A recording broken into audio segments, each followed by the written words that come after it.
نحمدہ و نصلی علی رسولہ الکریم۔ ایک سوال اسلام آباد سے آیا کہ صلح حدیبیہ کس ہجری میں ہوئی اور اس کی شرائط کیا تھی؟ دیکھیں صلح حدیبیہ یہ 6 ہجری میں ہوئی۔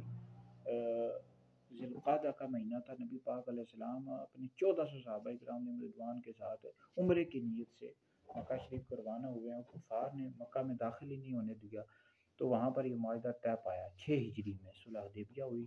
اس کی بہت ساری شرائط ہیں جو تاریخ طبری، تاریخ ابن خلدون، سیرت کی کتابوں میں لکھی ہوئی ہیں کہ اس سال مسلمان عمرہ نہیں کریں گے، اگلے سال آئیں گے تو 3 دن ہی مکہ میں قیام کریں گے، اپنے ساتھ ہتھیار نہیں لائیں گے، تلوار نہیں لائیں گے، تلواریں نہیں لائیں گے۔ تو اس کی بہت ساری شرائط تھی۔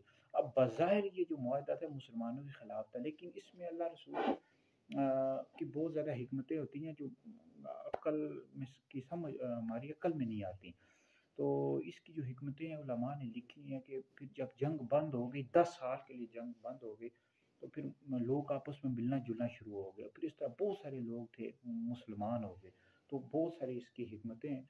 تو بہرحال یہ جو معاہدہ تھا مسلمانوں کے حق میں رہا ہے۔ اس طرح پھر بہت سارے لوگ جو تھے یہ مسلمان ہو گئے تھے۔ تو بہرحال یہ 6 ہجری میں صلح حدیبیہ ہوئی تھی اور ذوالقعدہ کا مہینہ